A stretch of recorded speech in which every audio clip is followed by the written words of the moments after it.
Bonjour, bonjour, bonjour. Bonjour tout le monde. Aujourd'hui, on ne va pas parler du Congo-ça.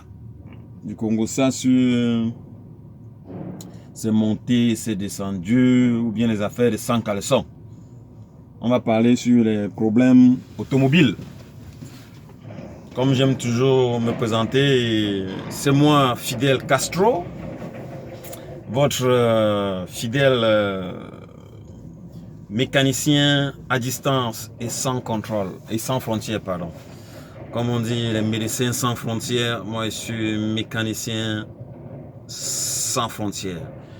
Et pour ceux qui aiment souvent les titres, ils aiment avoir affaire à des gens, des docteurs, des ingénieurs. Je ne suis rien de tout cela. Mais je suis un spécialiste. Je n'ai pas fait d'école. J'ai au niveau élevé. C'est le cours préparatoire. Cours préparatoire.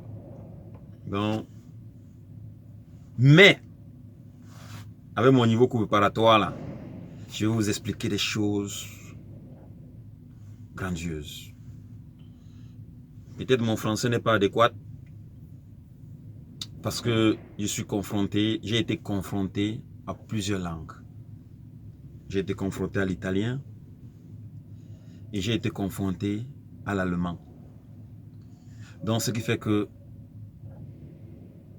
ça fait 20 ans je suis dehors et je me bats pour parler, pour m'exprimer en français.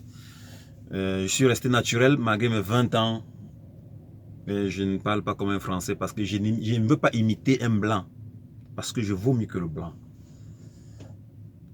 Ouais. Parce que je sais ce que je vaux. Et je n'ai pas besoin d'imiter quelqu'un. Donc j'imite moi-même. Donc je suis resté naturel. Je parle naturellement. Je n'ai pas besoin de faire comme... Oh, vous savez là...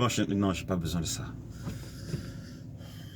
Parce que c'est pas que le blanc, les blancs ne sont pas meilleurs que nous. Parce que c'est l'homme noir qui a tout inventé. Tout est inventé, tout a été inventé par le noir. Sauf peut-être que l'automobile. Mais déjà l'automobile était déjà conçu, l'imagination, les calculs mathématiques, tout et tout, ça sort des Africains. La loi de Thalès et consorts, ce sont les Africains. Donc, je ne veux pas vouloir imiter le blanc, puisqu'il n'est pas un modèle pour moi. Donc, c'est un peu ça. Et je vais vous parler aujourd'hui du moteur diesel. Je vais répéter un peu. Le moteur diesel est un moteur à combustion interne et qui fonctionne par auto-allumage contrôle. Le moteur diesel fonctionne avec de l'air et du carburant, c'est tout. Et son carburant qu'il utilise, c'est le gasoil. Et pour ceux qui ne savent pas, le moteur diesel consomme moins que le moteur essence. Et le moteur diesel, le gasoil est injecté en fines gouttelettes sous forme de jet et ça arrive dans les cylindres sous forme de vapeur. C'est-à-dire un jet de vapeur dans les cylindres. C'est-à-dire on comprime de l'air à une forte pression de 250 à 300 bars et on injecte une fine gouttelette de gazole dans cette air chaude et ça s'enflamme immédiatement. On appelle ça auto-allumage, contrôle. Parce que l'auto-allumage, c'est quoi? L'auto-allumage est l'inflammation qui se produit dans les cylindres sans qu'il y ait une étincelle dans les bougies. Et il y a deux types de moteurs diesel. Il y a le moteur diesel à injection directe et le moteur diesel à injection indirecte. Alors, le moteur à injection directe, on le reconnaît comment? Comment est-ce qu'on reconnaît un moteur à injection directe? Le moteur à injection directe n'a pas de bougie de préchauffage. Des bougies de préchauffage. Tandis que le moteur à injection indirecte a les bougies de préchauffage. On les bougies. Ce moteur ont les bougies de préchauffage. Alors, voilà un peu les deux types de moteurs diesel. Il y a une pièce à l'heure actuelle qui dérange les gens. Ils ne savent même pas ce que c'est. Ils ne se sont pas ajournés. Et pour savoir comment ça fonctionne, quelle est l'innovation qui est actuellement sur ce moteur. Et il y a une pièce qu'on appelle la EGR.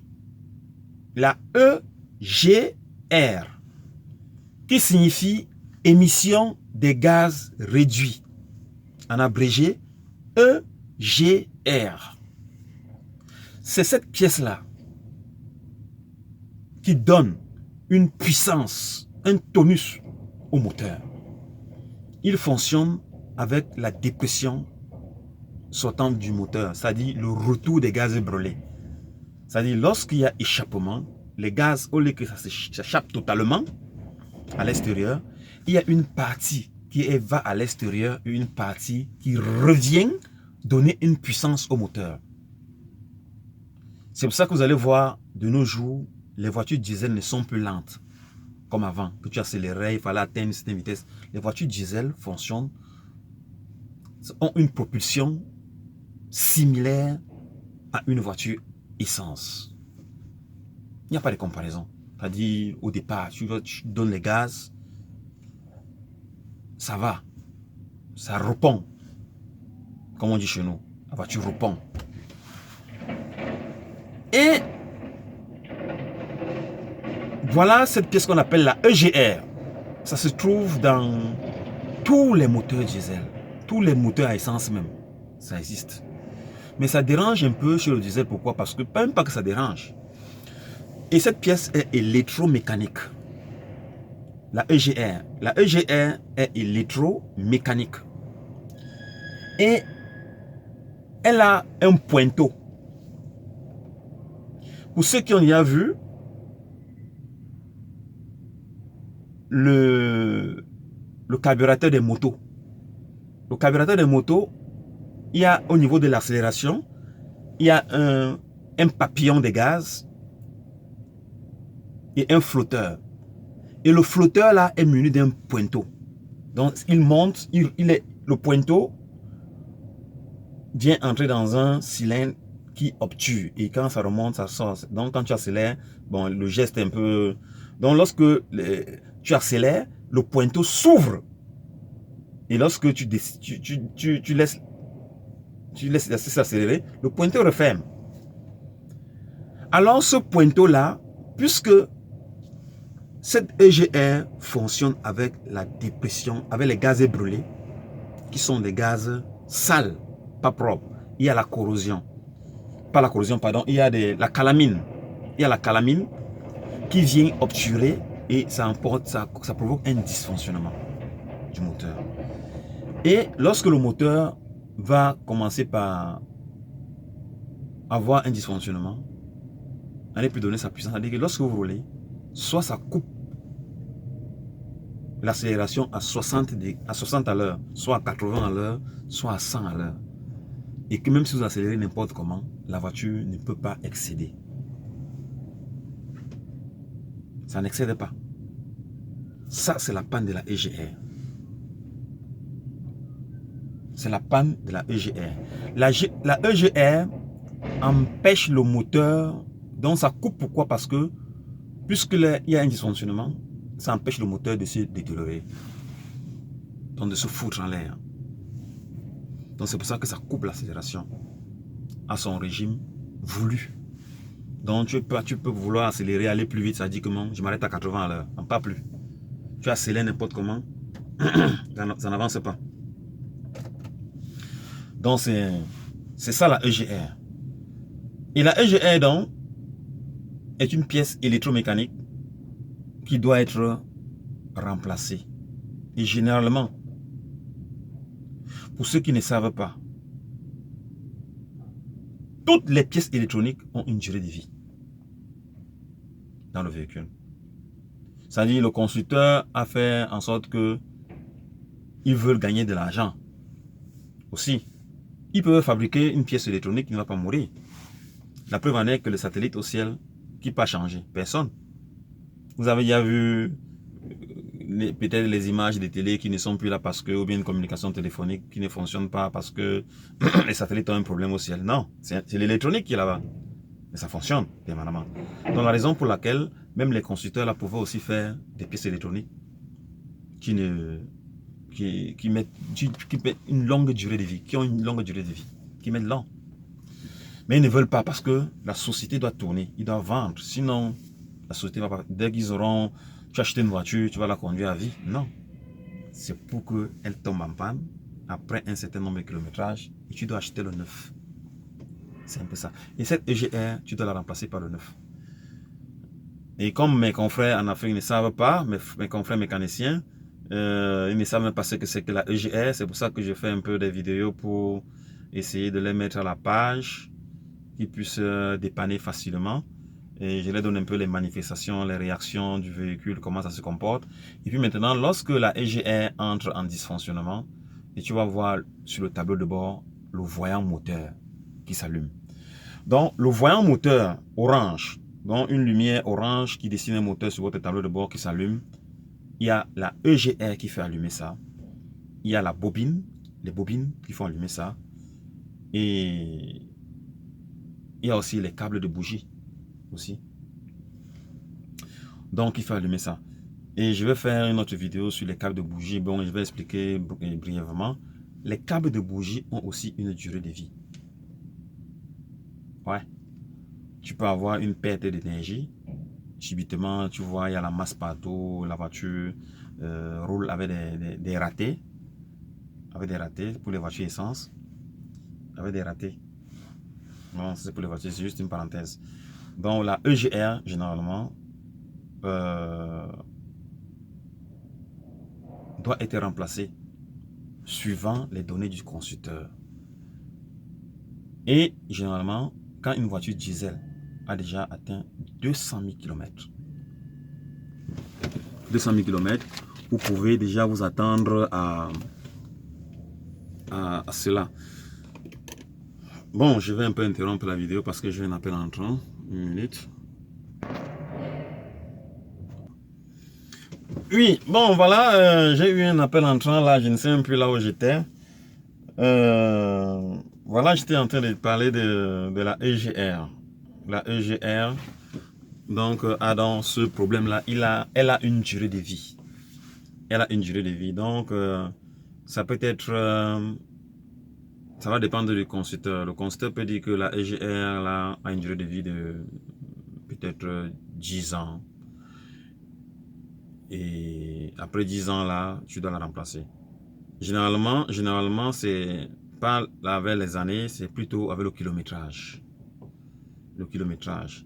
C'est-à-dire, et toutes les pièces ont été calculées dans les laboratoires déjà expérimentés, à savoir que, bon, telle pièce peut résister à tel nombre de kilométrages. Elle est encore fonctionnelle. Et après que le kilométrage soit atteint, il faut la remplacer. Donc voilà la pièce qui donne un peu les mots de tête sur certaines voitures. Tu vas avoir une voiture diesel, peu importe, toutes les voitures ont ça. Et la réaction est plus accentuée sur les voitures diesel. Pourquoi? Parce que le gasoil est comme de l'huile. Donc ça crée beaucoup de calamine par rapport à l'essence. Le gasoil pollue plus. Donc ça crée beaucoup de calamine et ces calamines viennent boucher le pointeau et puis maintenant ça crée un dysfonctionnement du moteur. Donc ça coupe le moteur à une vitesse de 80, 60, 80 ou 100 à l'heure. Tu ne peux pas aller au-delà. Tu peux pas aller au-delà. Donc c'est comme ça que ça fonctionne la EGR. Donc elle coupe le moteur et puis maintenant il y a un voyant lumineux orange qui s'allume sur le tableau de bord. Donc le voyant orange là, donc il y a la EGR qui fait allumer ça. Et Si déjà votre voyant orange s'allume sur le tableau de bord et que la voiture ne tire pas, donc ça coupe, ça se limite à une vitesse précise. Ça peut être 60 à l'heure, ça peut être 70, 80 ou 100 à l'heure. Mais ça ne peut pas dépasser 100 à l'heure. C'est comme ça que ça se comporte. Et il y a donc, comme je disais, il y a la sonde lambda aussi qui fait allumer il y a les pièces qui font allumer le voyant orange. Il y a premièrement la sonde lambda. La sonde lambda est une pièce qui est au niveau de l'échappement qui permet de réduire la pollution de l'air. Et les camions n'ont pas la sonde lambda, ils ont Eblue, donc un liquide bleu, ils appellent ça Eblue, qui permet de réduire la pollution des gaz. Mais tandis que sur les petits véhicules, on trouve plutôt la sonde lambda. Et lorsque la sonde lambda est défectueuse, le véhicule ne change pas son comportement, il roule toujours à la même vitesse, mais le voyant orange s'allume sur le tableau de bord. Donc vous allez voir votre véhicule avec un voyant orange allumé sur le tableau de bord, mais la voiture n'a pas un comportement différent, sachez donc que c'est la sonde lambda. Mais si par contre la voiture a un comportement différent, il faut contrôler la EGR. Il faut contrôler la EGR. Donc il faut contrôler la EGR et contrôler la EGR et autres. Bon, je suis un peu perturbé par le travail là, donc je vais, pour plus de précision, si quelqu'un a besoin des informations à savoir, il n'a qu'à me contacter, faire un commentaire ou bien m'écrire sur YouTube. Il m'écrit sur YouTube et il aura une réponse et je pourrai remédier à ces problèmes, ces différents problèmes. Et il faut poser tout genre de problèmes que vous avez besoin concernant le véhicule, je vais vous répondre. Donc voilà, c'était Fidel Castro, votre mécanicien conseil sans frontières. Partagez la vidéo au maximum pour nourrir la chaîne, puisque je vous fais des vidéos gratuites. Au moins, mais gratuites pour le moment, il faut préciser, parce que prochainement vous allez faire un peu de sous. Donc il y aura, ça serait un coachage. Lorsqu'on coach, il faut motiver, non? Parce que lorsque je parle, la gorge ça sèche, il faut un peu du lubrifiant qu'on appelle de l'eau. Je ne suis pas alcoolique, mais je bois, mais je ne suis pas alcoolique. Pour au moins un peu être en forme, comme le sport. Bon, alors, je vous aime bien, passez une bonne journée, partagez au maximum et massivement cette vidéo pour qu'elle atteigne au moins 10 millions de vues. Je vous aime bien, mes frères et sœurs, portez-vous bien, que le Seigneur vous protège et vous garde en bonne santé.